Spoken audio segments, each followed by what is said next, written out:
ほら、ルフィ、今一緒に海賊になる仲間を探してるんだ。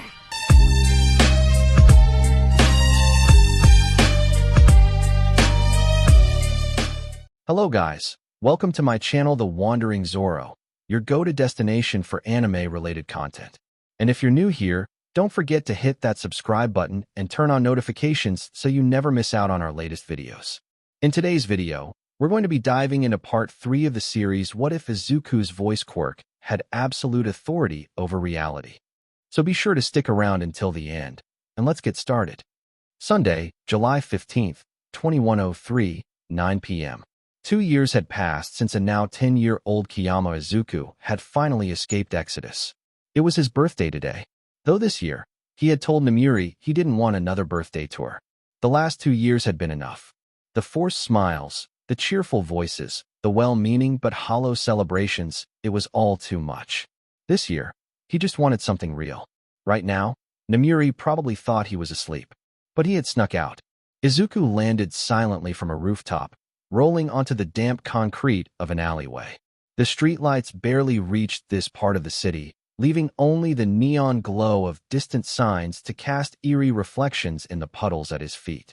In front of him, a metal manhole cover gleamed faintly under the dim light. Beneath it lay his path. If he followed the underground tunnels far enough north toward Kawanohan, he'd reach the base he had instructed Toya and the other Exodus children to retreat to after the raid. That was 2 years ago. 2 years of silence. 2 years of wondering if they had made it. Izuku crouched down, fingers slipping into the small crevice of the manhole cover. With a grunt, he heaved it open. The foul, stagnant stench of the sewers rushed up to greet him. He exhaled sharply through his mouth. No time like the present. With practiced ease, he dropped down into the darkness, landing with a splash in the shallow, murky water below. Poof! A small chibi fairy materialized on Izuku's shoulder, a soft golden light shimmering around her tiny frame. It was Hayami. In her chibi form, she was no larger than his palm, with oversized, sparkling green eyes and semi-transparent wings that fluttered delicately behind her. Miniature scrolls dangled from her waist, each marked with kanji. Hear all and see all. What will you do if you find them? She asked, her voice a gentle chime in the darkness. Izuku's nose wrinkled as he tried to ignore the rancid air. I don't know, he admitted, trudging forward. His boots sloshed through the grimy water. I should have reached out sooner. I feel like a complete douche.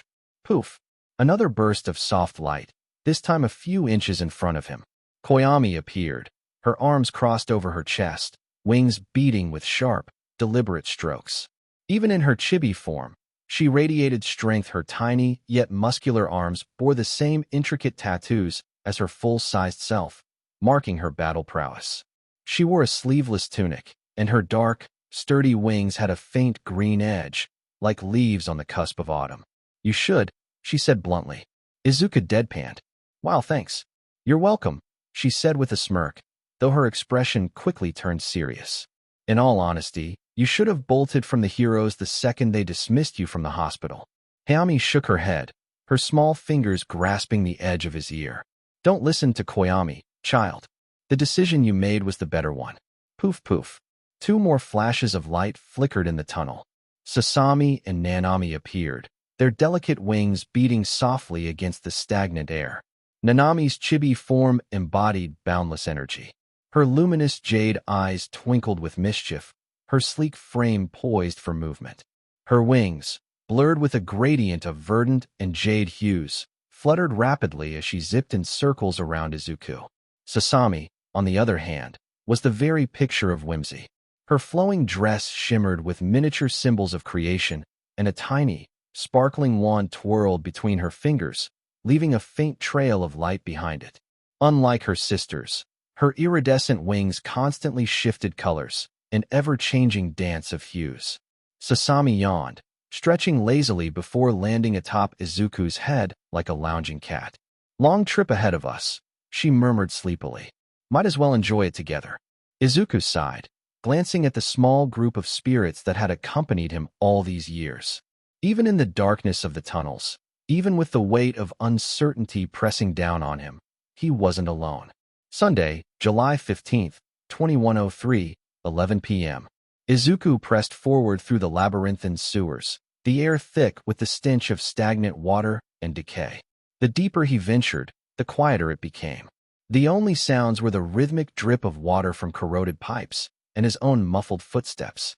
The dim glow of the overhead maintenance lights flickered sporadically, casting distorted shadows along the damp walls. At last, he reached a rusted metal door, half concealed by grime and years of neglect. His pulse quickened. If they were anywhere, it had to be here. He exhaled, steadying himself before he pressed his fingers against the cold, corroded surface and pushed. The hinges groaned in protest as the door creaked open, revealing a cavernous darkness beyond. A wall of putrid air hit him, thick with the unmistakable scent of dried vital fluid and death. I call upon Hayami Vayner.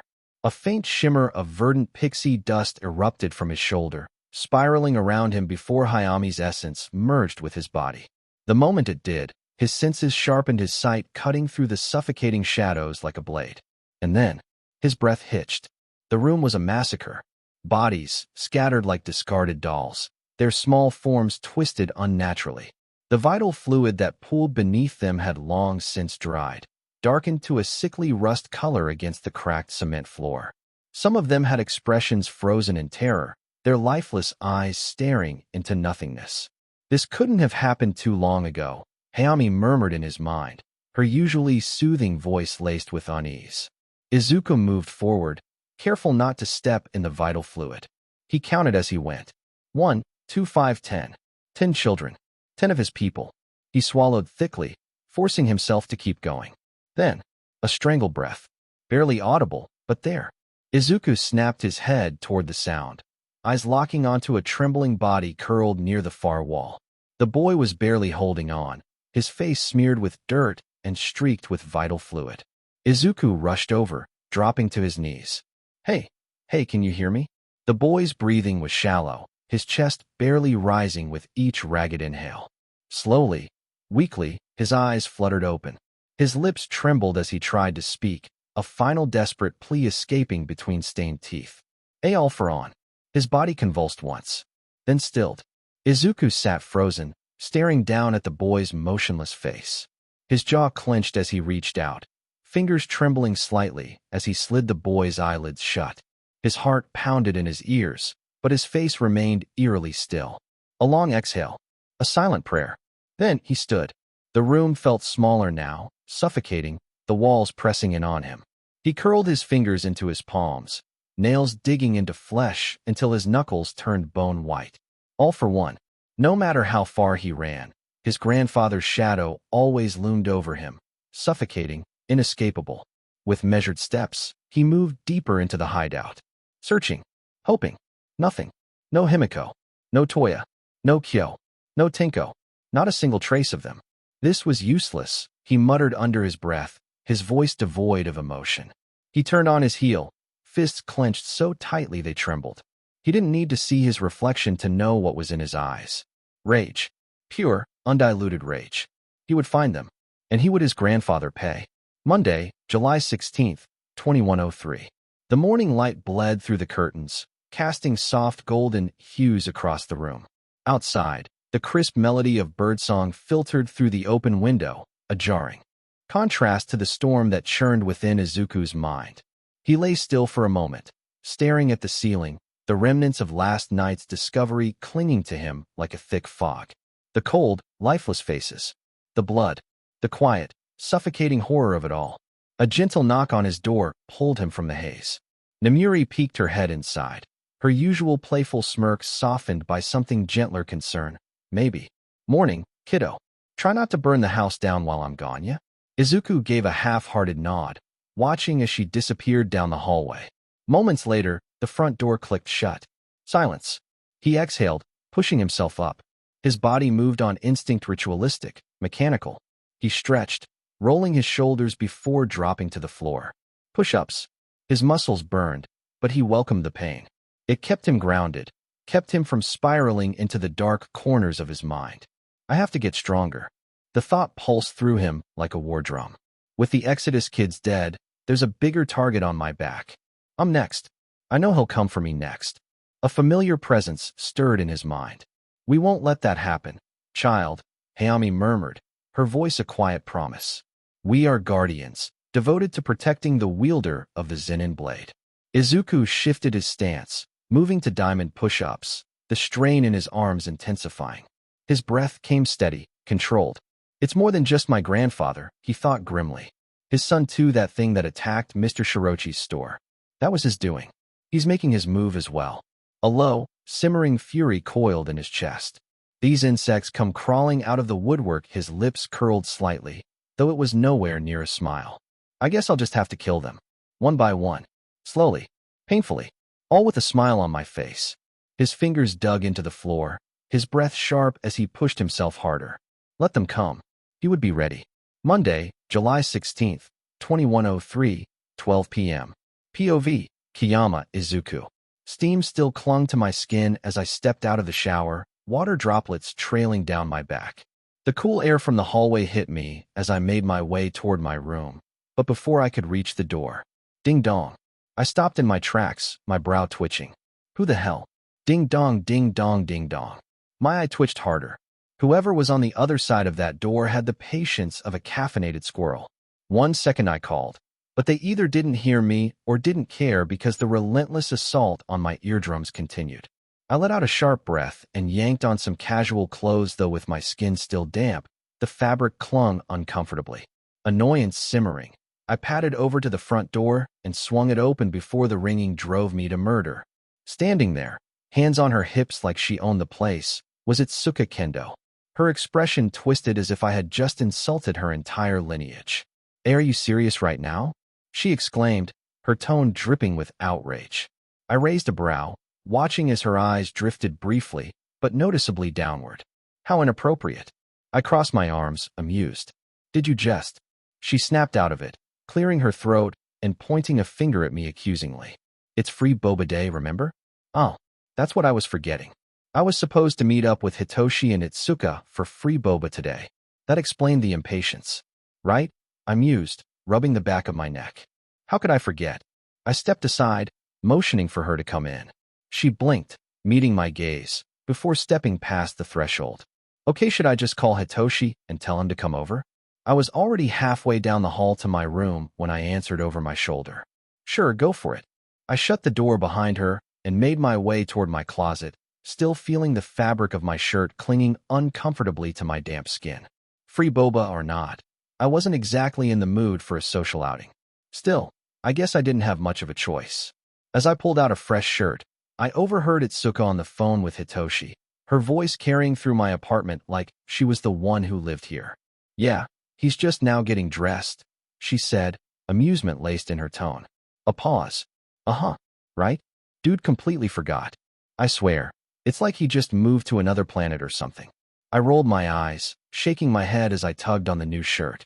By the time I walked back into the living room, Itsuka had already made herself comfortable on my couch, one leg crossed over the other as she scrolled through her phone. She looked up when she noticed me, lips twitching in amusement. Took you long enough. Hitoshi's meeting us there. I sighed, running a hand through my damp hair. Yeah. Let's go before you start ringing my doorbell again.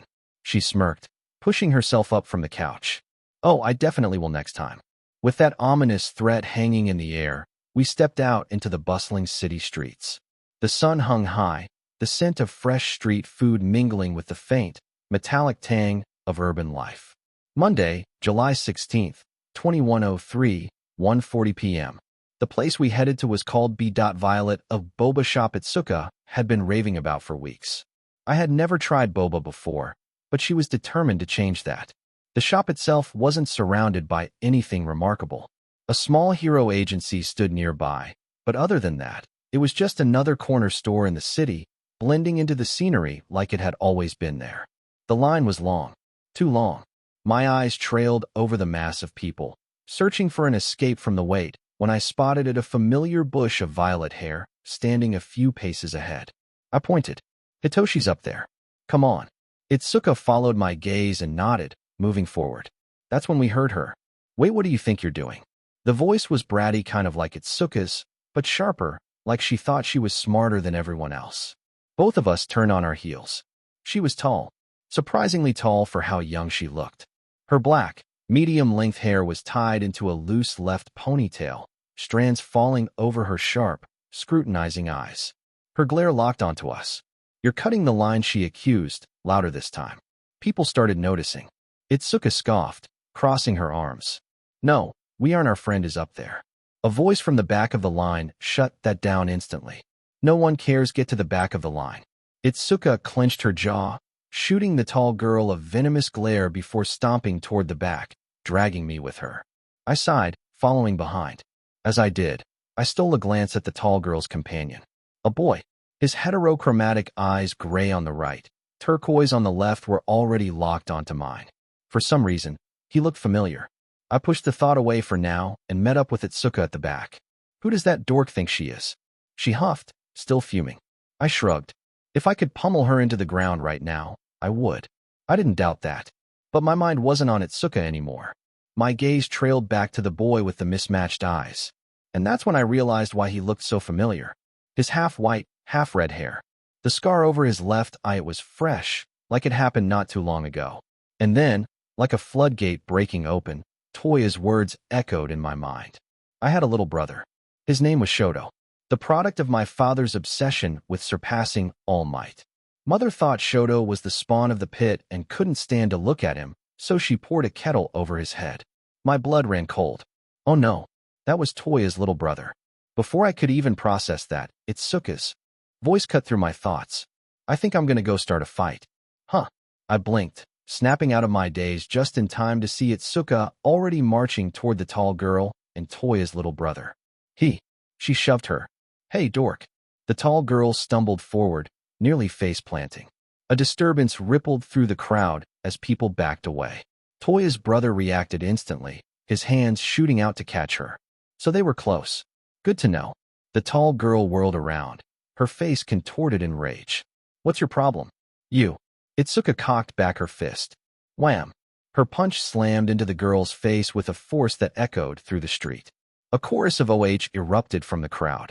It took less than a second before they were on the ground, grappling, thrashing, throwing punches. And just like that, beat-up Violet turned into a war zone. Maybe I should step in. I started toward them, but before I could get close, a hand shot out, blocking my path. "You're not cutting the line, kid." I stared up at the man, a grown adult, towering over me, more focused on preserving his spot for boba than stopping two 10-year-old girls from beating the hell out of each other. That rubbed me the wrong way. Before I even thought about it, I grabbed his outstretched arm, yanked him forward, and drove my knee straight into his face. Thwack! He hit the ground hard, groaning as he clutched his nose. His friend barely had time to process what happened before his instincts kicked in. He lunged. I barely had time to react before. Thud! His weight slammed into me, knocking me backward. My back crashed into a parked car, the impact rattling my spine. TCH. That hurt. I brought my arms above my head and drove my elbow down into his back. His grip loosened just for a second, but it was enough. I pushed forward, twisting my body and driving him face first into the pavement. Before he could regain his senses, I sent a sharp kick to his jaw. Crack! His head snapped to the side. He groaned, sprawled out on the ground, unmoving. I turned my attention back to the main event. "Itsuka, get up," I shouted. She was still grappling with the tall girl, both of them rolling across the pavement, fists flying. Then my eyes flicked to Toya's little brother. He just stood there, frozen, his expression blank, like he had no clue what to do. "Hey," I snapped, my voice sharp. "Don't just stand there, stop them." His mismatched eyes met mine. He blinked, as if snapping out of a trance, then quickly bent down. "Yaoyorozu, stop it." His voice was calm, controlled. The girl Yaoyorozu froze mid-swing. Then, finally, she stilled. The fight ended. A second later, Hitoshi walked out of the boba shop, drink in hand. He took one long look at the absolute chaos in front of him, the bruised bodies, the scattered crowd, the two girls still catching their breath, then casually glanced at his drink. Is boba really this good? The five of us sat on the sidewalk, the tension hanging in the air like the humidity of the summer heat. A few of us were sporting bruises, some fresh, some barely beginning to swell, but none of us said anything about them. At least, not yet. I could still feel the sting in my knuckles from where I'd slammed them into that guy's jaw. My heartbeat had finally settled, but the irritation lingered. All over a boba run. Slurp. Our collective attention shifted. Hitoshi was casually finishing the last remnants of his drink, his straw making that annoying hollow sound when you've sucked up every last drop. He paused, noticing the way we were all staring at him. What? Itsuka let out a sharp scoff, rolling her shoulders. I can't believe you were the only one who actually got boba. She then turned, pinning me with a glare like I was personally responsible for the whole disaster. This is your fault. I raised a brow. How could this possibly be on me? You forgot about the boba.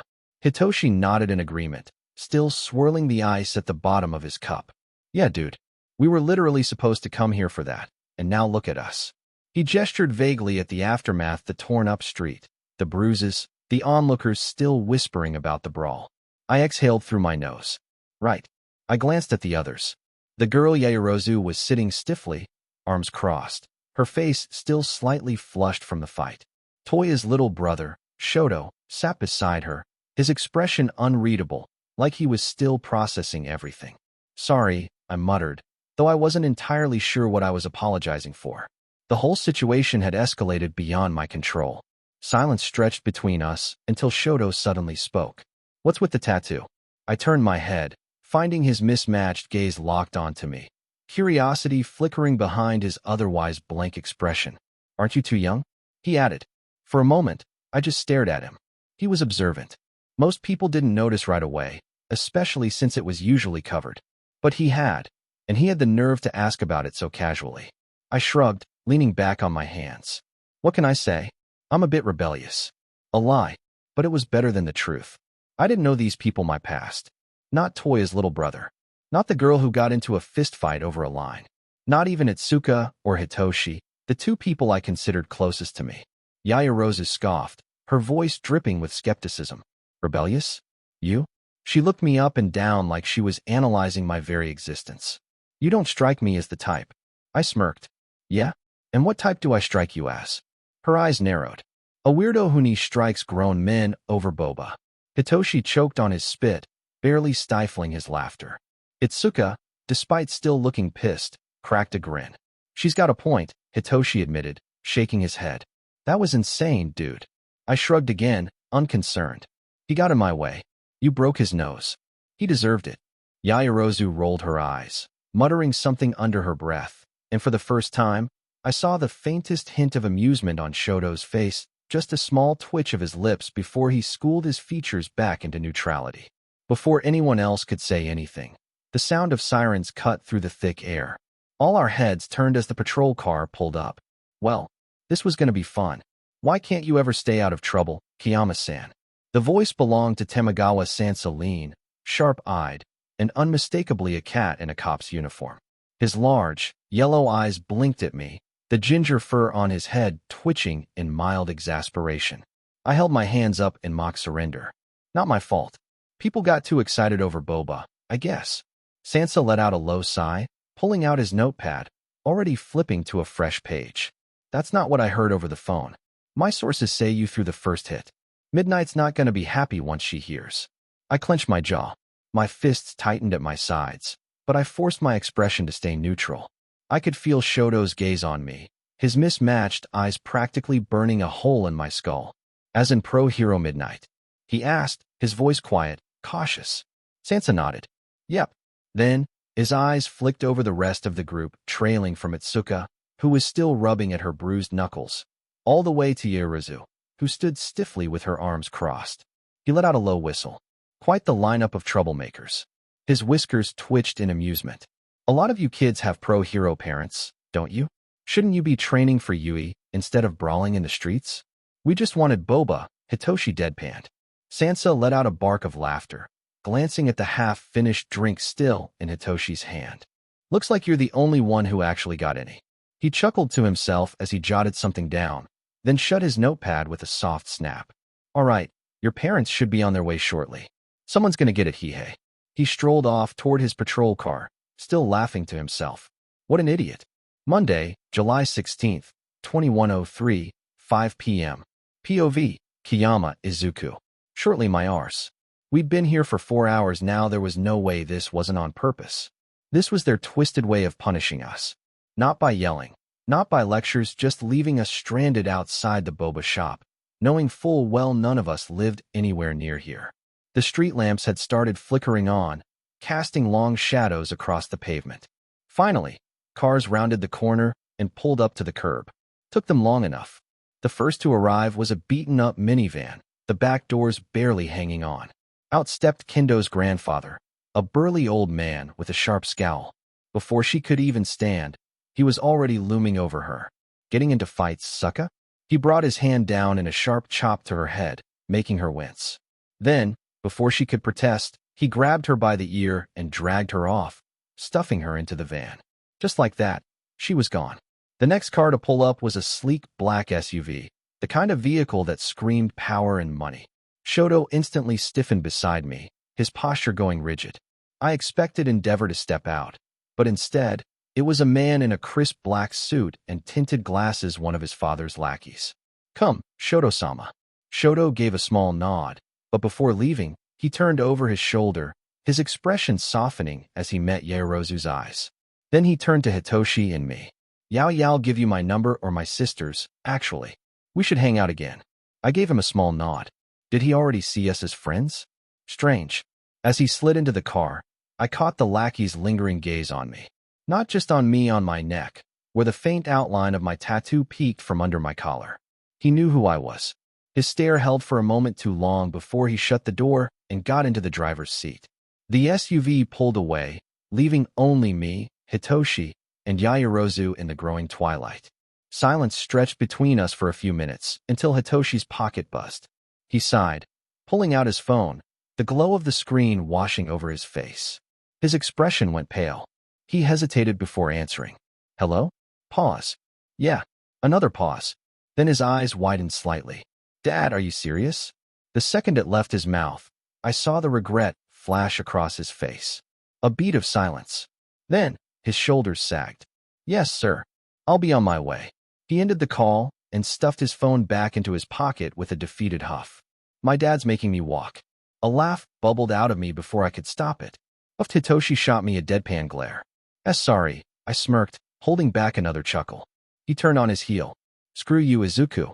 "Good luck," I called after him, watching as he trudged off, muttering curses under his breath. The sun was dipping lower now, streaking the sky in deep shades of orange and purple. Now, it was just me and Yaoyorozu. I turned my head toward her. "No one's coming to pick you up?" She gave me a brief sidelong glance, then looked away. "Yes. You don't sound too confident in that answer." She scoffed. "Do you always ask yourself your own questions?" I raised a brow. "Namuri-san's not coming to get me. I was just waiting for everyone else to leave." She blinked, a faint pink hue creeping onto her face. "Thanks, but no thanks. You can go." I nodded, pushing off the curb and stretching my arms over my head. "All right. Goodbye." I barely made it a few steps before. Wait. I stopped, glancing over my shoulder. "Excuse me?" She stood up, gripping the fabric of her shirt, her usual composed demeanor cracking just slightly. "Could you wait for me, please? I'm sure they'll be here soon." A smirk tugged at the corner of my lips. "See, that wasn't so hard." I walked back over, plopping down beside her again. "I lied, by the way. I wasn't waiting. Just wanted to see if you had any manners." Monday, July 16th, 2103, 5:50 p.m. POV, Kiyama, Izuku. At least she didn't lie. I watched as a sleek, high-end car rounded the corner, its dark paint catching the last slivers of sunlight. It was one of those vehicles that screamed money and influence, polished, pristine, the kind that didn't belong in places like this. Figures. The Yaoyorozus were loaded a long line of politicians, lawyers, and corporate bigwigs. Not a single hero among them. If this girl was aiming to be one, I'd be surprised. The car glided to a stop in front of us, its hum barely audible. Before I could process anything else, the passenger door swung open and a well-dressed woman stepped out. Yaoyorozu immediately straightened, brushing the wrinkles from her skirt like she hadn't just been stuck waiting here for hours. The woman who I assumed was her mother rushed toward her with open arms. "Oh, Yamamo, we should have never let you go out alone." The Todorokis were right. Yaoyorozu let herself be pulled into the embrace, and for a brief moment, I caught the flicker of relief on her face. "I'm unharmed, Mama," she reassured, her tone even. "What took you so long?" The woman pulled back, not even sparing me a glance as she gestured toward the car. The usual your father and I were tied up in meetings. Yaoyorozu merely nodded, like she was used to it. I see. Then, as if she suddenly remembered I existed, she turned back toward me. Would you like a ride, Kiyama-san? You did say your guardian wasn't coming. I blinked. Not the reaction I expected. The longer I was around these people, the more I wanted to stomp their heads in. I didn't belong here, and I had no intention of pretending I did. I shook my head quickly. Thanks, but no thanks. I'll be fine. Her mother finally acknowledged me, her scrutinizing gaze like a quick assessment rather than genuine concern. Are you sure? It's getting late. I'm sure, ma'am. Thank you. Yaoyorozu hesitated just for a second. I caught the slight flicker of something on her face, something almost like disappointment, but she masked it quickly. Well, it was nice meeting you, Kiyama. I nodded. You as well. I hope we can hang out again. Get in the car. I do as well. She lingered for another moment, then finally slid into the car. The door shut with a quiet click, and before long, the vehicle rolled away, disappearing into the streets like a shadow. Good riddance. I stayed put, watching as the taillights shrank into the distance. Waiting. Only when they finally turned the corner did I exhale a long breath, running a hand down my face. Why the hell did I even stay this long? Boredom mostly. Nothing better to do. So why not sit here and mentally make fun of rich kids? The kids I grew up with were nothing like them. Even the weakest of us would have wiped the floor with anyone in that group. Not that it was something to be proud of. If anything, we should have been like them. Loud, ignorant, innocent. But bygones be bygones. I shoved my hands into my pockets, turning on my heel and heading home. The familiar buzz against my palm made me glance down. Namuri-san was blowing up my phone. Guess that cat cop finally got around to snitching on me. Sansa, you could have been hurt.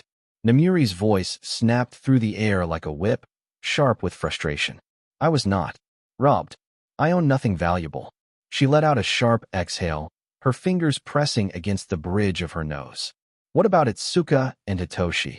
Can you say the same for them? I met her glare with an unreadable expression. I wouldn't have allowed my party to be injured as well. Her teeth audibly ground together as she turned on her heel, storming toward the kitchen. Why does everything have to carry a snide response? I stayed seated on the couch, one leg draped over the other, watching her movements with measured indifference. You asked me a question, Namuri-san. I'm just answering it. I gave a slow shrug. She yanked open a cabinet, muttering under her breath as she grabbed a wine glass. Yes, but you know what you're doing, Izu. You're giving me your butt. I blinked. What kind of saying is that? She groaned, rubbing her temple. That's not the she exhaled sharply, cutting herself off. Look. She grabbed a bottle of wine from the fridge, popping the cork with a little more force than necessary before pouring herself a generous amount. All I'm saying is, you need to be more responsible. I know I'm supposed to let you be a kid and all, but in situations like these. I watched as she swirled the glass in her hand, her lips pursed in thought. Don't be a kid? No, but she stopped pouring and quickly took a sip, probably regretting this whole conversation. In situations like these, it's okay to become that side of you again. Show a little matureness. Wow, she sucks at this. I tilted my head slightly. That side of me doesn't just leave, Namuri-san. It's not a side either. It's who I am. It's who I'll forever be. My voice remained even, detached. Today was a mistake, mainly for the fact that I don't even like boba. She narrowed her eyes, skeptical. But you've never tried it. I scoffed. Of course, I've tried boba. It's disgusting. She huffed out a disbelieving laugh, shaking her head. Right, I'm gonna go to my room. Don't burn the house down if you decide to cook. As she turned to leave, I raised an eyebrow. That's it. No punishment. Namuri paused, tapping her finger against her chin as if seriously considering it. Then, with a smirk, she threw over her shoulder. No books for a week. Go outside. And just like that, she was gone. I stared after her. Wow, she's really bad at this. Tuesday, July 17th, 21:03, 7 a.m. The soft hum of the city in the morning was different from the mechanical whirring of Exodus. Too open, too free. Izuku awoke to the faint rustling of tree branches and the distant melody of birds chirping, their cheerful songs weaving through the air. The sun crept through his window, casting warm streaks across his room, a silent contrast to the sterile, cold lighting he was used to. Before leaving, Namuri had paid him a visit, standing in his doorway with her usual tired smirk. "Morning, brat. I've got an early shift today, so don't burn the place down." And with that, she was gone. With Namuri out, Izuku figured it was the perfect opportunity to engage in some rigorous training. His mind and body demanded constant movement. Stillness bred unease. After all, he had already surpassed the level of education offered by conventional schools. The Exodus program had provided him with advanced knowledge up to the middle school level, rendering regular schooling unnecessary until high school, which left him with far too much time. He rose from bed with practiced efficiency, moving through his morning routine as though following a well-rehearsed script. Teeth brushed, face washed, muscles stretched, everything done with the precision of someone who had learned that small mistakes could mean the difference between survival and failure.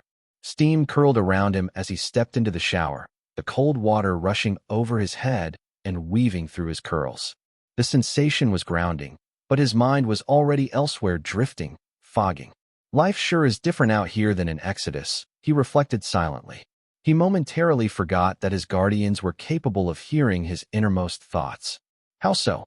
Hayami's voice chimed in, a gentle but ever-present whisper in his mind. She wouldn't dare appear while he was in the shower, but her presence was there all the same. Izuku exhaled, running a hand over his face as the water continued to pour over him. In every way imaginable, Exodus was grueling.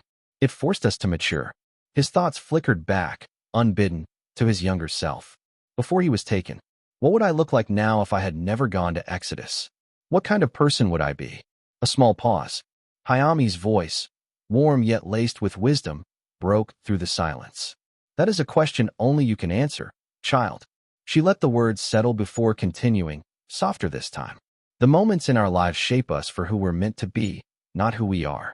Every event, every hardship, led to the creation of your character." Izuku frowned slightly, fingers tapping against the tiled wall. "It's just something to think about, you know?" He leaned his forehead against the cool ceramic, eyes hooded as thoughts churned. "Our parents, our guardians, everyone in Exodus, every single one of us was failed by someone." Silence. The weight of his words lingered between them. Even the sisters, always quick to guide, seemed to take a moment to absorb his sentiment. And then, Hayami spoke again. "Why not give Hero Ing a try, child?" Izuku's fingers curled into a fist. His frown deepened. "You know why, Hayami?" His voice was quieter now, but there was a sharp edge beneath the calm. "Child," she said gently, "you have a valid reason to harbor resentment toward them. However, sometimes we must look beyond our hatred and judgment. You could be the hero that nobody else was willing to be. The beacon of hope you never had." Izuku didn't answer. He just stood there, the sound of water filling the silence between them. "Just think about it," Hayami murmured. "You've still got time." Sunday, May 15th, 2107. Izuku let a small smile creep across his face as he glanced around at the guardians, their familiar presence a quiet comfort. Years of hardship, countless battles, and fleeting moments of peace had led him here to a room filled with people he had come to cherish. But the warmth in his chest quickly faded. His mind drifted, unbidden, to Chimera 5. The weight of that name settled over him like a shadow, dulling the fleeting joy he had felt just moments ago. "What are you thinking about over there?" Koyami's voice cut through his thoughts. She was watching him, eyes narrowed, her perceptive gaze never missing a shift in his demeanor. Izuku met her stare, resting his head in his palm as he exhaled slowly. "One's purpose." His words hung in the air for a moment, vague yet heavy, before his phone buzzed against the table, breaking the tension. He glanced at the screen. A notification flashed across the device from an app titled Underground Hypocrisy. "Calling all swordsmen, there will be a swordsman tournament held later this evening. Buy your tickets now." Izuku's lips curled into a devilish grin. Before he could say anything, Koyami's voice practically exploded with excitement. "Yes, this is what I've been waiting for. It's been a whole year since our last victory, remember that one?" Her energy was contagious, and despite himself, Izuku found his grin widening. He nodded, a glint of something dangerous and eager in his eyes. "Of course I do." Sunday, May 15th, 2107, 6:15 p.m. Ding. The bell above the door jingled as Izuku stepped inside the small convenience store, the familiar scent of old wood and dried spices greeting him. His sharp green eyes immediately landed on Takemi Shirochi, the store's elderly owner. Shirochi, a stout man in his early 50s, had a head full of graying hair and laugh lines that told stories of a life well lived. The store had been in his family for generations, and though time had worn it down, he kept it standing just as he had kept an eye on Izuku over the years. "Hey, Mr. Shirochi," Izuku greeted, flashing the old man a casual smile as he strolled in. "Kiyama-san, it's been a while." Shirochi's weathered face softened with familiarity. "How have things been?" Izuku ran his fingers along a shelf, idly scanning for his usual snacks. "Everything's going well. Another tourney came up, so I'll be heading over there in a couple of hours." Shirochi sighed, the sound heavy with disapproval. He had heard this before too many times. "I'm surprised they're still organizing those tournaments," he muttered, shaking his head as he wiped his hands on his apron. "I thought the authorities had finally managed to shut them down. You know it's illegal to participate in them, especially with your mother being a pro hero." His voice dropped lower, filled with quiet concern. "They're no good, Kiyama-san. No good at all." Izuku chuckled under his breath as he made his way down the snack aisle, hands tucked lazily into his pockets. "You know me, Mr. Shirochi. I never get caught up in trouble." Before the old man could respond, the bell above the door rang again. A group of teenagers swaggered inside, their rowdy voices immediately disturbing the store's quiet atmosphere. Izuku glanced up from the shelf just in time to see the tension settle on Shirochi's face. "Hey, old man," one of the boys called out, his voice laced with mockery. Izuku's gaze flickered between the group and the shopkeeper. The unease in Shirochi's posture told him everything. "You thinking what I'm thinking?" Koyami's voice echoed in his mind through their mental link. Izuku didn't reply. He just took a slow, deliberate step forward, his muscles already coiling in anticipation. "Namiri said that if you get into another fight, she will." Hayami's voice chimed in, tinged with warning. "We don't have to worry about that right now." "Hayami," Izuku cut her off, a bead of sweat trailing down his neck as he observed the group. He moved with calculated ease, stepping toward the loud-mouthed boy at the front. Without hesitation, he placed a firm hand on the kid's shoulder, fingers pressing down just enough to make his presence known. "That's no way to treat an elder's shop," Izuku said, his voice even yet unmistakably sharp.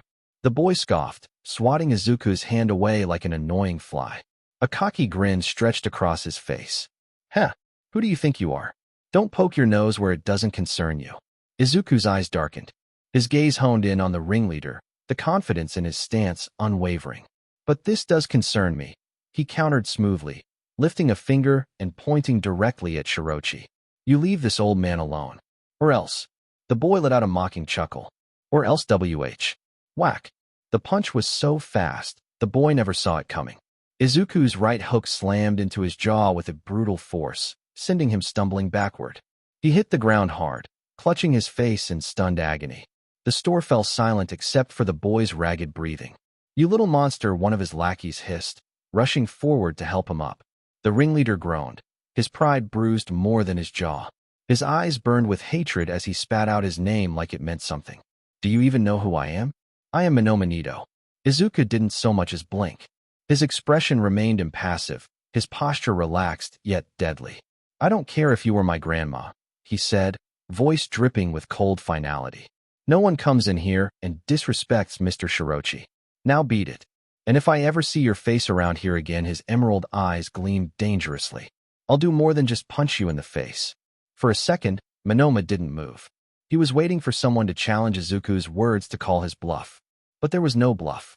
Izuku tilted his head ever so slightly, his mouth seal glowing a faint green. "Leave." His voice carried an undeniable weight, a command that dug into their bones like an unshakable instinct. Panic flickered across their faces. Without another word, the group scrambled out of the store, their retreating footsteps echoing in the silence that followed. Shirochi let out a deep, exhausted sigh.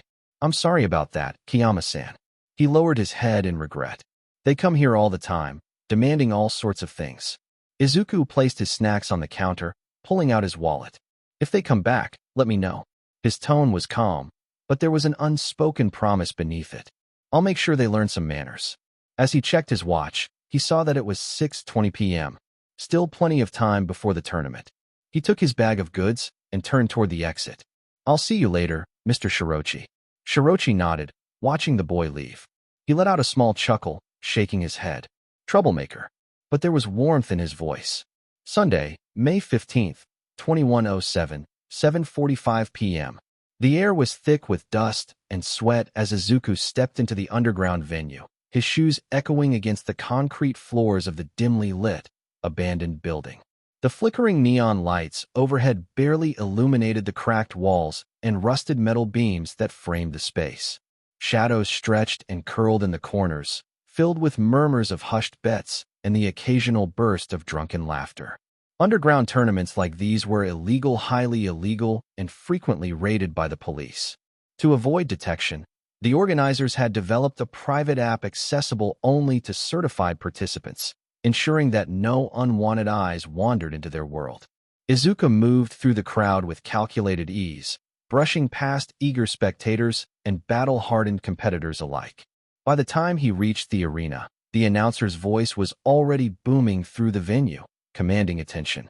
"Ladies and gentlemen, fellow swordsmen." Standing on an elevated platform, the host Shiro Jinpachi swept his arms wide, his sharp grin visible even beneath the glow of the overhead lights. He had the aura of a seasoned entertainer, dressed in an extravagant black and red ensemble that made him look more like a ringleader than a fight promoter. "I am your host for this evening, and tonight's event is something truly special." A wave of eager whispers rolled through the audience. With a dramatic motion, Shiro gestured toward a seemingly endless tunnel behind him, shrouded in darkness. The way the light barely touched its depths made it feel almost infinite, like stepping into the maw of a great beast. At the end of this tunnel lies a grand prize of 10 million yen. The first person to reach it will claim both the money and the glory. A ripple of excitement spread through the crowd, followed by the unmistakable sound of wagers being placed. Shiro's face darkened slightly as he waggled a finger at the competitors. "Be warned, no quirks allowed. We can't afford another run-in with the authorities, can we?" His tone carried the weight of past incidents, a subtle reminder of what happened to those who didn't follow the rules. A collective murmur of acknowledgement passed through the contestants. They knew the risks. All fighters, to the starting line. Izuku moved into position, using the brief moment to size up his competition. Nothing surprising. Some overconfident rookies, a few seasoned veterans with scars that told stories, and the occasional masked fighter trying to hide their identity. But then, a presence sidled up beside him. Tall, hunched, breathing heavily. The stench of rotten meat and stale alcohol drifted into Izuku's nose, forcing his face to twitch in disgust. Hey, the man's breath was thick with humidity, his words sluggish. "No hard feelings, right?" Izuku didn't answer. He simply stared, his expression unreadable. The announcer's voice boomed once more. "On your mark." Tension coiled in the air. "Get set." The man beside Izuku shifted, his fingers twitching. Izuku exhaled slowly. "Go." The arena exploded into chaos. Swordsmen lunged forward, their feet pounding against the concrete as they rushed toward the tunnel. The crowd roared in excitement. The man beside Izuku surged ahead, but he didn't get far. Thwack! Izuku shot out his leg, catching the man's ankle mid-step. The brute's momentum betrayed him. He lurched forward, arms flailing. Whump! The impact was brutal. His face hit the floor with a sickening crunch, vital fluid immediately pooling beneath his nose. Izuku stepped over him without hesitation. Then, without breaking stride, he lifted his leg high and brought it down. Crack! The man's skull caved inward beneath the sheer force. His body twitched once, then went still. Silence. Then, a whisper in his mind. "I call upon Hayami Vainer." A faint glow flickered in his emerald irises as his vision stretched, extending far beyond human limits. The tunnel came alive in his sight. Every curve, every jagged obstacle, the placement of every shadow, every runner ahead of him, he saw it all. The treasure at the end was real. But at this pace, it would take the others all night to reach it. Not him. Izuku crouched low, feeling the energy coil within him, his muscles tensing like a wound spring. "I call upon Nanami Veilstride." A pulse of power surged through his legs. He felt the world slow. The distant cheers faded. Nothing existed except the tunnel and the finish line. He exhaled. Then, Whoosh. Izuku vanished. Izuku. Namiri's voice echoed softly through the quiet house, laced with concern. The stillness in the air pressed heavily against her chest. He was always on the couch at this hour, idly watching something or flipping through a book. But tonight nothing. She tried again, her voice wavering slightly. I'm home. Silence. A chill crept up her spine. Something wasn't right. She stepped further inside, her heels clicking softly against the floor. The absence of his usual response, his voice calling out from another room, felt wrong. The house was too quiet, too empty. Her breath quickened as she moved toward the stairs, each step weighed down by an uneasy feeling curling in her gut. By the time she reached his bedroom door, her hands felt clammy. She pushed it open. Nothing.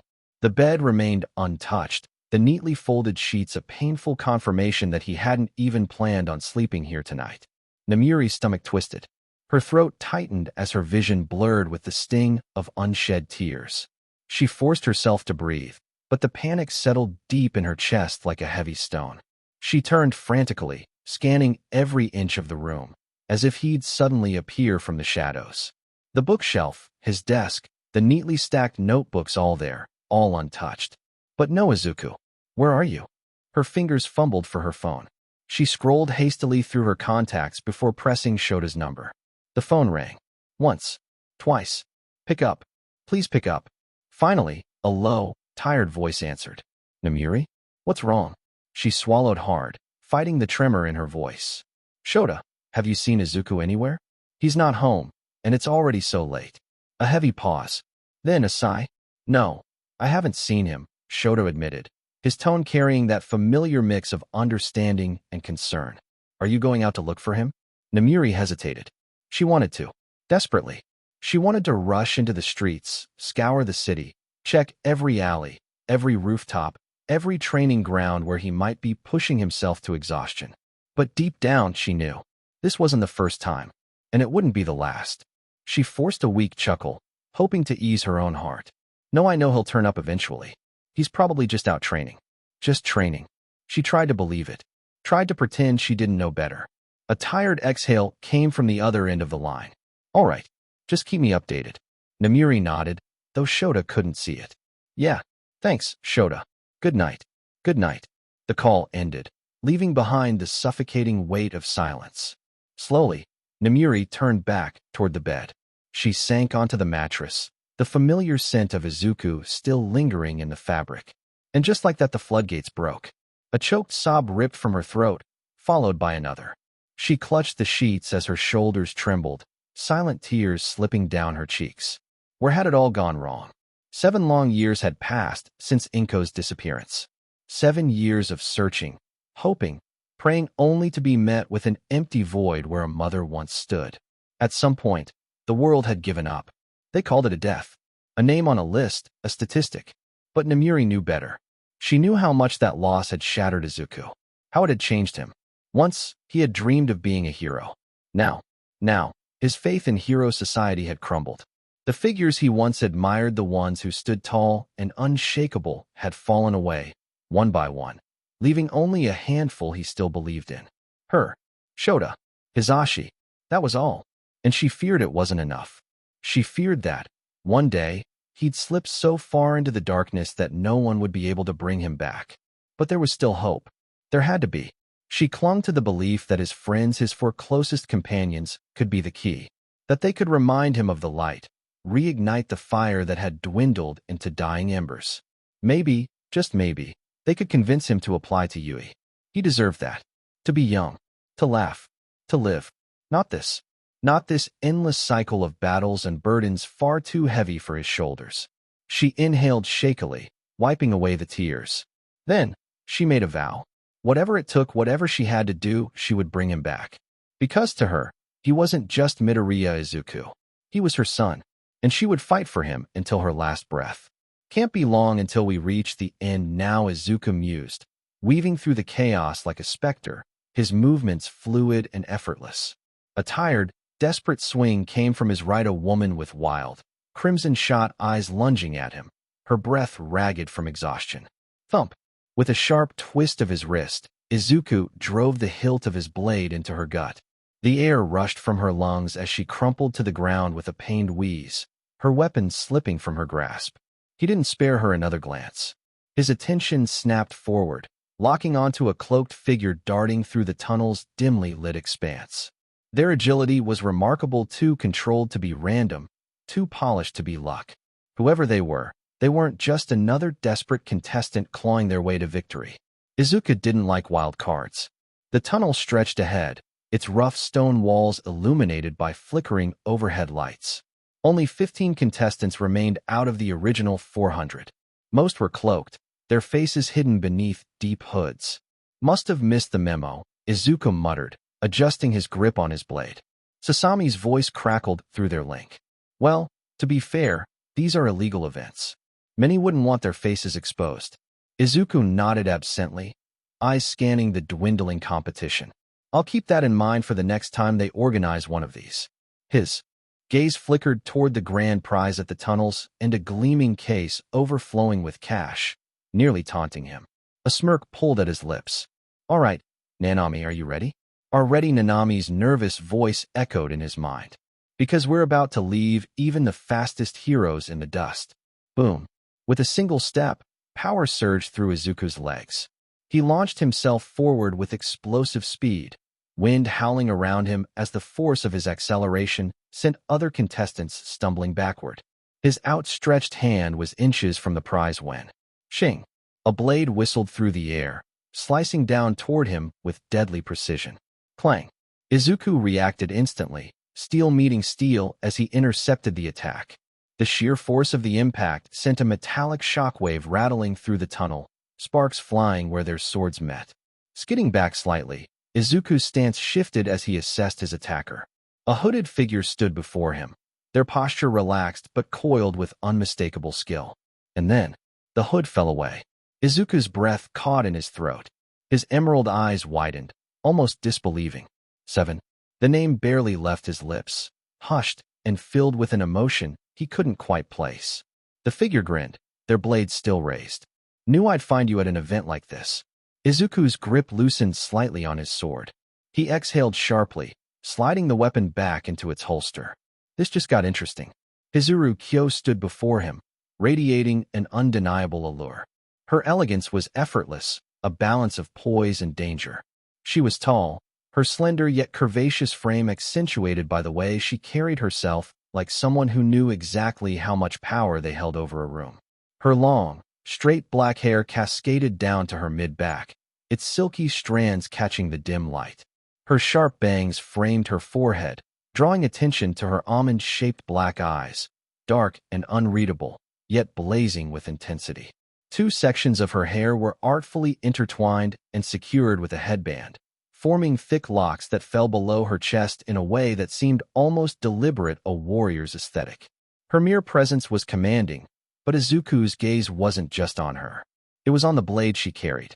The Chikudo, sleek yet deadly, was longer than a standard one. A black hilt, a black scabbard. The contrast against her pale skin made it all the more menacing.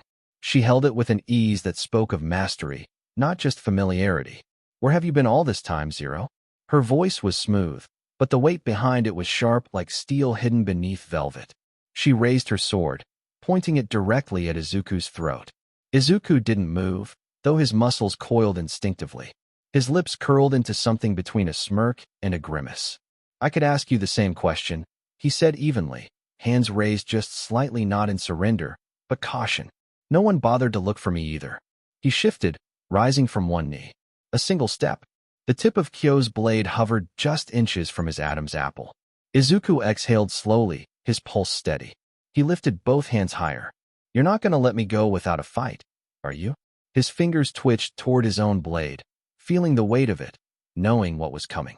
Kyo scoffed, her lips curving into a smirk as sharp as her weapon. You really think I'm just going to let you walk away with that prize? She mused, tilting her head slightly. I wouldn't be here if I didn't need it. The air between them crackled with anticipation, a silent countdown before the storm. And then, you've got to be kidding me. A new voice, dripping with irritation. Both Izuku and Kyo turned, their tension momentarily interrupted by the arrival of someone unexpected. A familiar silhouette emerged from the dim tunnel lighting. After all these years, I finally find you. The figure huffed a short laugh, then added with clear amusement, 6 is gonna lose it when she finds out. Izuku's smirk widened instantly. He recognized that voice. Todoroki Toya, you devilishly handsome monster. Without hesitation, Izuku closed the distance, pulling Toya into a tight embrace. They stood there for a moment, 2 ghosts of the past, now made flesh. A relieved sigh, a breath of disbelief. Then they pulled back, taking a moment to study each other. Toya was taller than Izuku remembered, his pale complexion making the starkness of his turquoise eyes even more piercing. His once white hair had darkened, black with streaks of gray, standing in wild, spiked tufts.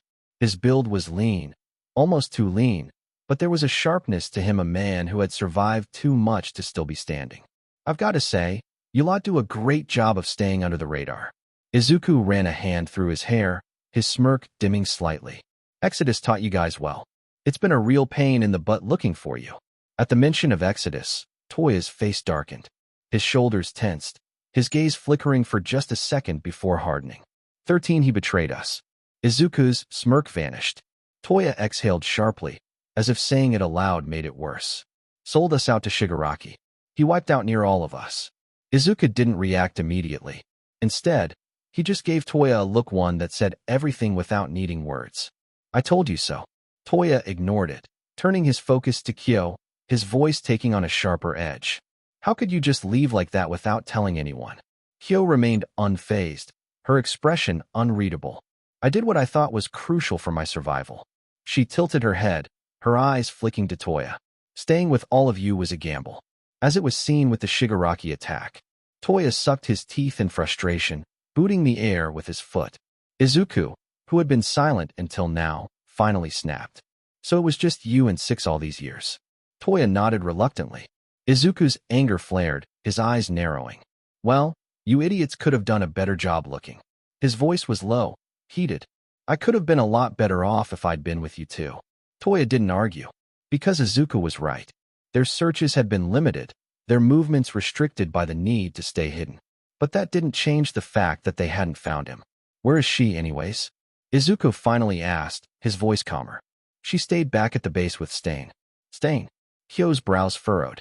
You guys are working with him? Toya shrugged. Yeah. Why?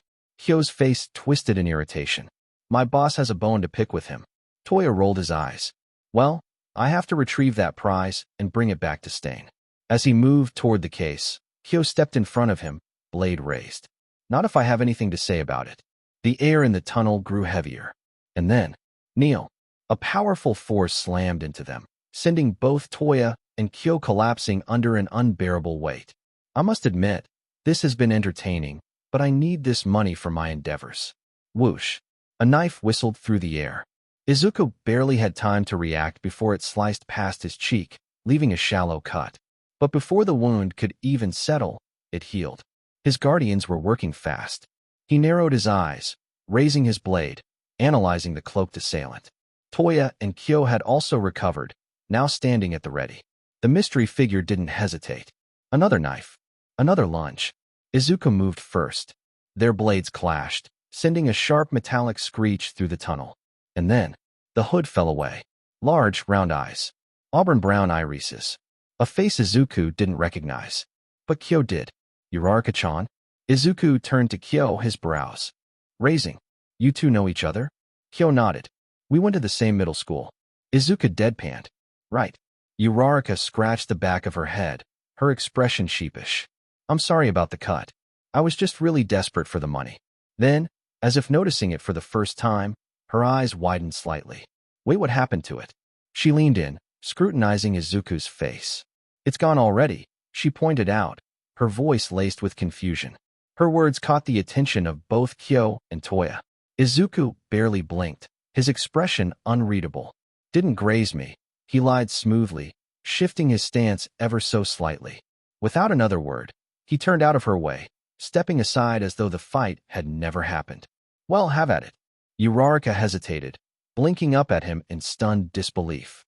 Kyo, standing at Izuku's side, gave him a pointed sidelong glance, her sharp black eyes narrowing slightly, as if questioning his motives. Toya, on the other hand, had no such restraint. With an irritated scoff, he kicked at the air in frustration, muttering under his breath, "You idiot, Stain's gonna have a field day with me." Izuku, utterly unbothered, didn't even spare him a glance. "Whatever," he said, his tone nonchalant, "I'll go with you back to your base. I want to see Toga." That made Toya pause. His turquoise eyes flickered with something unreadable before he nodded. Izuku then turned to Uraraka and Kyo, his demeanor shifting back to something more relaxed. "Thank you for this, Kiyama." "Kiyama-kun," Uraraka repeated, then glanced at Kyo, who was still staring at Izuku, as if trying to piece together what had just happened. Uraraka shook her head, sighing. "But I don't think it's wise for me to walk around with this much money." She shifted her bag on her shoulder, then smiled, lifting a hand in a small wave. "I'll see you soon, Hizuru-chan." Kyo, arms crossed, let out a breath before nodding. "Yeah, I suppose I'll tag along with you too." They arrived at the base, a dilapidated warehouse hidden from the main roads. The metal siding was rusted, windows either shattered or caked in grime. A place forgotten by the world, a perfect refuge for ghosts. Izuku ignored the buzzing in his pocket. There were bigger things to focus on now. The second they stepped inside, a voice called out from deeper in the warehouse, sharp with excitement, yet laced with confusion. "Dabi, that you?" Izuku's brow furrowed as he scratched his head. "Dabi?" His gaze flickered to Toya, who only shrugged, the corner of his mouth twitching in something between amusement and irritation. "I'll explain later," Toya muttered, waving off the question like it was nothing. But there was weight in his voice, like the name carried more than just a simple alias. Then, a gasp. It was soft, yet it held a staggering weight of longing. It was the kind of sound that could stop time. Izuku turned toward the stairs, and his breath caught in his throat. There she was. Toga stood frozen, hands clasped over her trembling mouth, golden eyes blown wide with shock. Tears pooled along her lashes, her entire frame shaking with the weight of emotions too heavy to hold in. For a heartbeat, no one moved. Then she launched herself at him. It was just like before, wild, reckless, all-consuming. She hit him with full force, arms locking around his torso as though afraid he might disappear if she let go. "Ai Izuku-kun, is it really you?" She choked out, voice trembling, raw, almost breaking under the sheer disbelief. Izuku looked down at her, studying every detail of her face, the tear-streaked cheeks, the way her lip trembled, the way her fingers clutched at his back, desperate to ground herself in reality. "I've missed you." His voice came softer than he expected, thick with something he wasn't ready to name. "Every day, I search for you." He reached up, gently brushing away the tears rolling down her cheeks. His touch was light, but the promise behind it was unshakable. "Never again." Kyo clicked her tongue at the display, arms crossed. Sentimentality had no place in this world. Then, she caught something, a flicker of movement. Her eyes darted up the stairs. A shadow. A presence. She blinked and it was gone. Then, KSHH. Izuku moved. Everything happened too fast. Kyo barely registered him, shoving Toga out of the way before the unmistakable screech of steel filled the air, the clash of two blades. Izuku slid backward, feet skidding across the concrete floor, his sword raised. His grip was tight, but his expression remained unreadable. Stain. The infamous killer stood before them, thirsty eyes locked onto Izuku. "You bring enemies into my safe haven?" Stain's voice was a growl, barely human. Toga was already lunging, her knife flashing silver in the dim light. Stain sidestepped at the last second. Clang. Her blade met his, sparks flying as they clashed. The force sent a shockwave through the room. Toya stepped forward, hands raised. It was a half-assed attempt at peace, but it was clear he didn't want to be anywhere near the crossfire. "Hey, why don't we all put the weapons down, huh?" He forced out a laugh, voice tight.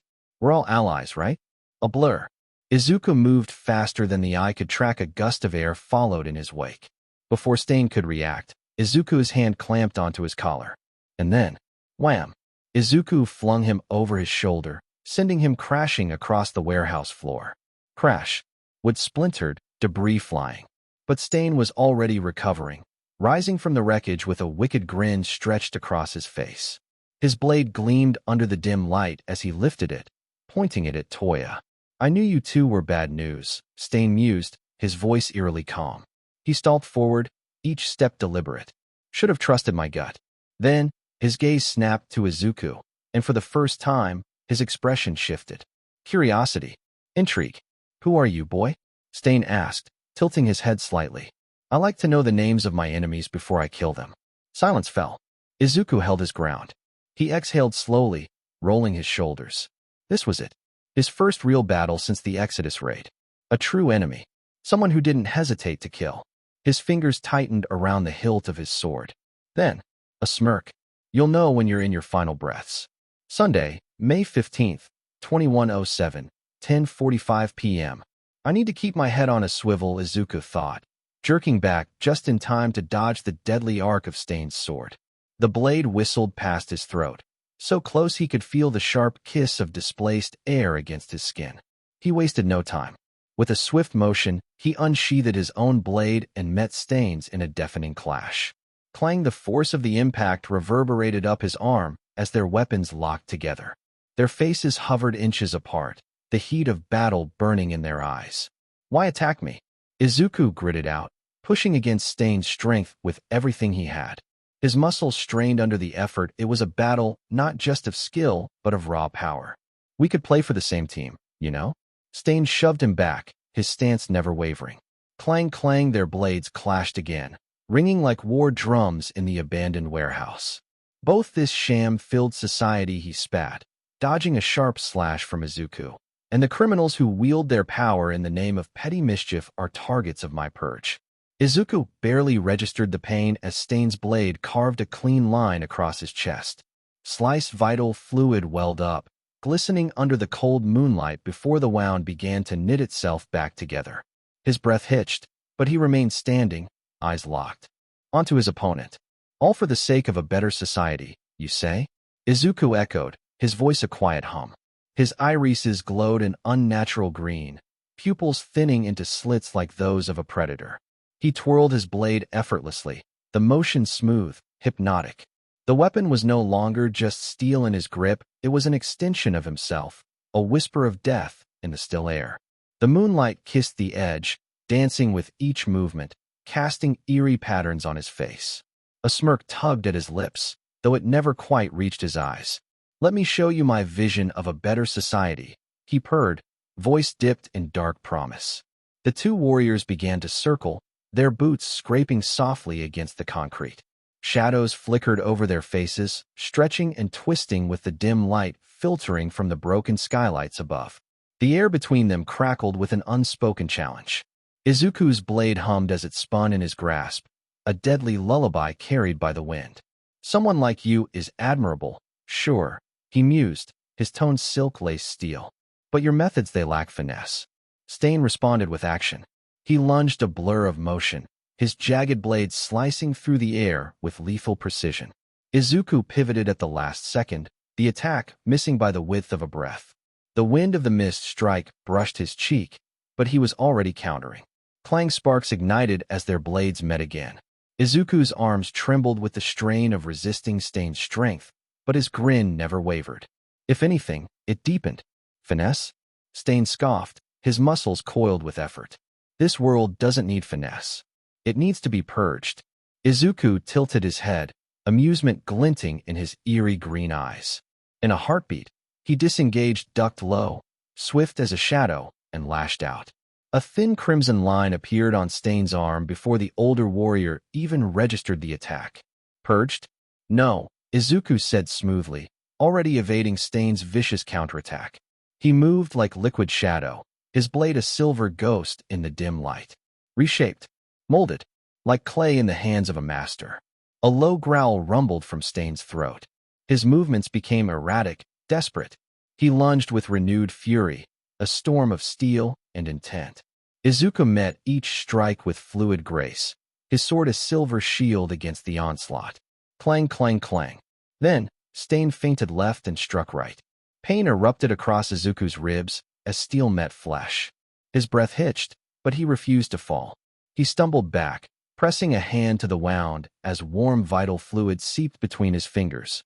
Your pretty words mean nothing, Stain snarled, advancing like a beast scenting weakness. Actions are what shape the world. Izuku inhaled sharply, straightening. Already, His wound was closing, flesh weaving itself back together. His eyes locked onto Stain's, and for a fleeting moment, the vigilante swore he saw fire real, tangible flames dancing in those green depths.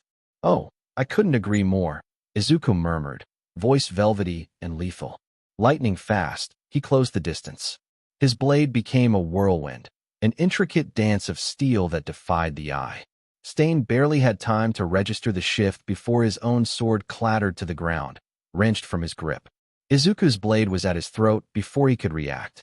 "Actions indeed shape the world," Izuku whispered, his breath ghosting over Stain's skin.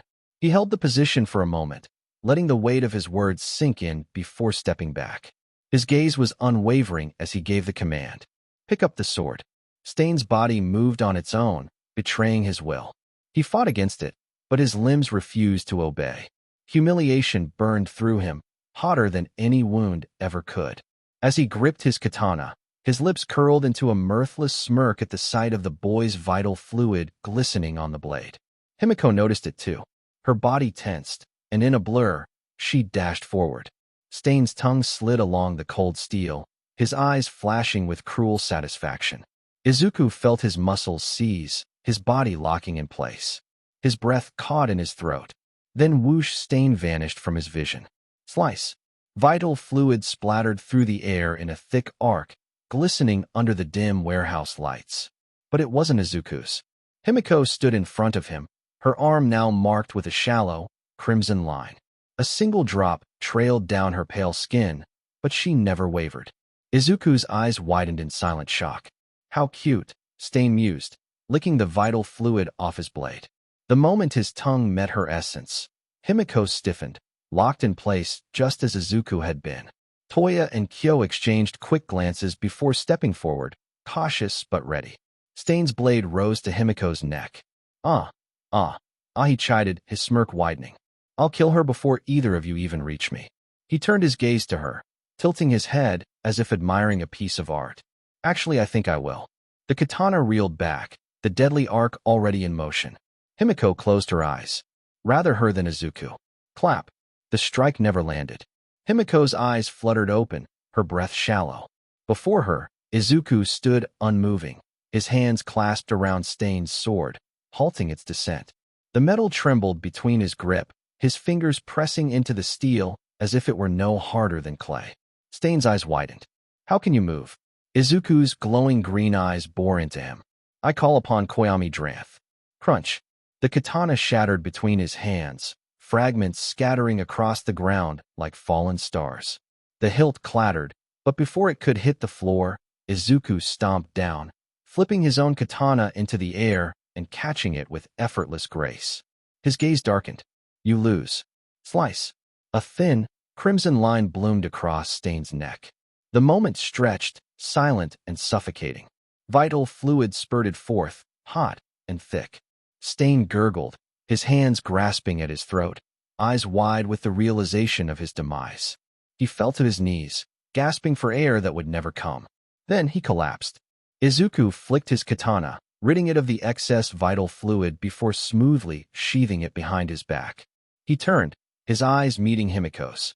"Are you okay?"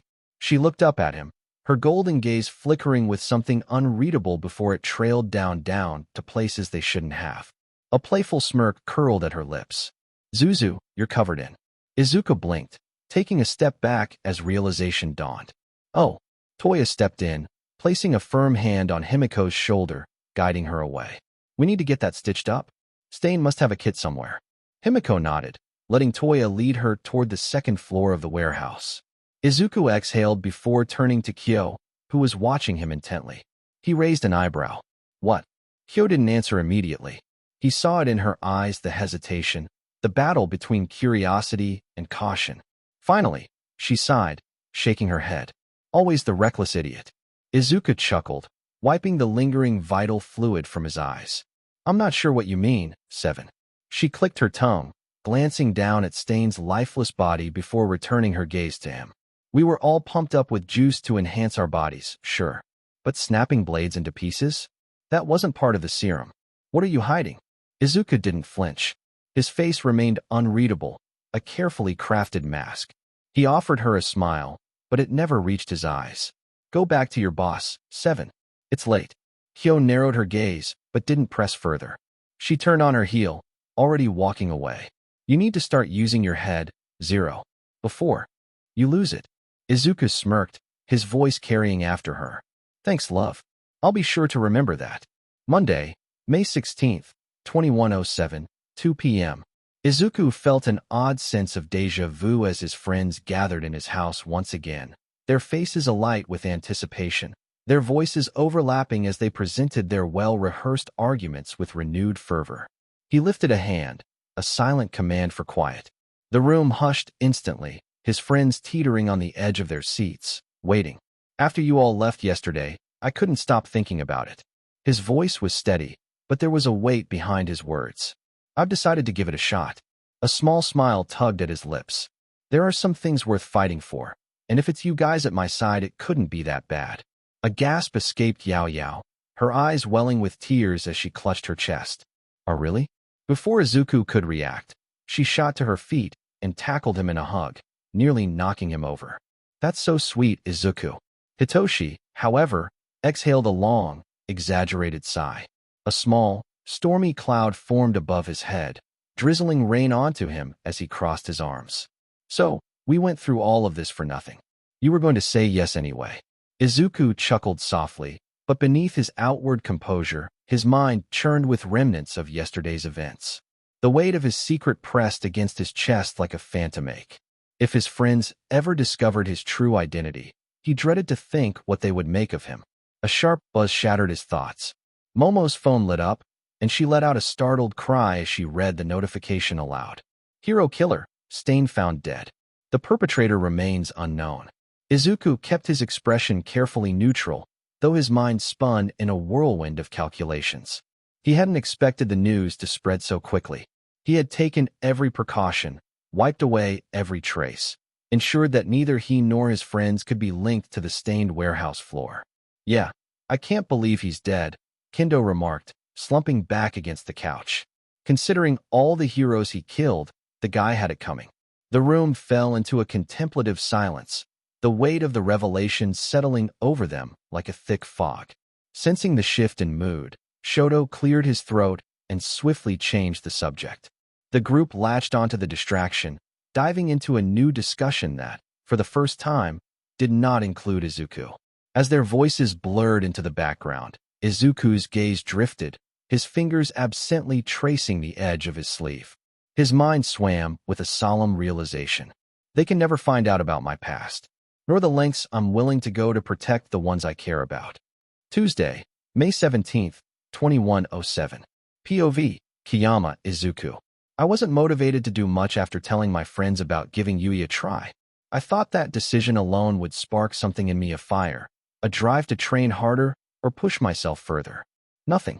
Momo and Shoto had already secured their spots through recommendations. Momo, a Yaoyorozu, didn't even have to lift a finger. The weight of her family name alone opened doors most people could only dream of. Shoto, on the other hand, had his fate decided for him. Endeavor would sooner go hungry than let his son stoop to something as common as an entrance exam. His pride wouldn't allow it. That left Hitoshi and Itsuka. Itsuka planned to spend the next 8 months training in the mountains with her grandfather isolated, honing her skills in a way that felt almost old-fashioned. Hitoshi? He'd be stuck in endless lectures from his father. Uncle Shota had always been the kind of hard, but who thought tough love was the only love worth giving. And then there was Uraraka Achiko. She intrigued me. There was something off about her, something beneath the surface. She moved like a ghost, graceful and quiet, her reflexes honed to perfection. Yet, she carried herself like an airhead, bubbly, seemingly clueless, almost naive. It was a deception, a good one. The best assassins knew how to be invisible even when they were in plain sight. But she wasn't an Exodus, so where did she learn to move like that? That was a mystery I'd tuck away for later. Once Yui rolled around, I'd get my answers. I pushed back the covers and stretched, feeling the morning stiffness pull at my muscles. Time for the usual routine. Grandfather had drilled discipline into us at a young age.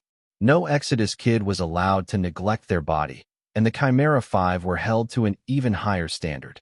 I had memorized the routine like scripture. 40 military push-ups, 30 diamond push-ups, 30 sit-ups, a minute-long plank, and finally, a 1-minute wall plank. Simple. But simple didn't mean easy. I had long outgrown those numbers, so I pushed myself harder. The burn in my muscles was a reminder that my body was a tool, and tools had to be sharpened. I wondered if the others still followed it. Abandoning the routine felt like abandoning a piece of myself. Knock, knock. I froze mid-push-up. Come in. The door creaked open, revealing Nemuri. She smiled, but it was tight at the edges. Hey, Izu, she said casually, stepping inside. I stood up, brushing non-existent dust from my hands. Good morning, Nemuri-san. I studied her for a moment. She wasn't hard to read. There was something she wasn't saying, something she was trying to ease into. Is everything all right, Nemuri-san? I asked, layering my voice with just the right amount of sweetness. It always worked on her. Made any lecture soften at the edges. She sighed, leaning against the doorframe. It's just you were out late the other night. And now there's news of the hero killer being dead. I tilted my head, my expression carefully neutral. My pupils shrank for just a fraction of a second. You don't think I had anything to do with it, do you, Nemuri-san? Her eyes widened, and she immediately stepped forward, hands raised. No, of course not, sweetie. I don't want you to get hurt. Her voice cracked, and I saw the shimmer in her eyes. It's been hard for you, I know that. I just want you to be able to be a kid. I nodded slowly. A normal kid? That was never an option. I had been molded into something else, someone else. Someone who manipulated, who played people like chess pieces, who did what needed to be done no matter the cost. Did I like it? Sometimes. Sometimes not. But it didn't matter. That was how grandfather raised me. I get it, Nemuri-san, I said gently, placing a reassuring hand on her shoulder. She had to tilt her head up now to meet my gaze. I had grown taller than her. I'm sorry for worrying you. Really? She exhaled, some of the tension leaving her shoulders. I talked to Mr. Shirochi, and he gave me that look, you know, the one that says he's sworn to secrecy. Oh, so she had done some digging. You went to another swordsman tournament, didn't you? She accused, her hands on her hips now. I sighed, running a hand through my hair. The prize was hefty. I couldn't miss out. Izuku, she groaned. What have I told you about attending those? That I shouldn't go, I admitted, then offered a small, apologetic smile. You're right. I shouldn't have gone. Her expression softened, but only a little. Just promise me you won't go to another one, okay? A promise I couldn't keep. But for her sake, I gave it anyway. I promise. She exhaled, ruffling my hair before stepping toward the door. All right, I have to head to work. If you leave, don't forget to lock up. She disappeared down the hallway, the sound of her hero gear rustling filling the air before the front door shut. Behind her, poof, Koyami materialized beside me, her presence as familiar as my own shadow. Why lie? She asked simply. I shrugged. It's who I am. So, this was the end of part 3 of this series. Stay tuned for next part of this series, and if you like this video, don't forget to like, share, and subscribe to our channel. Until next time.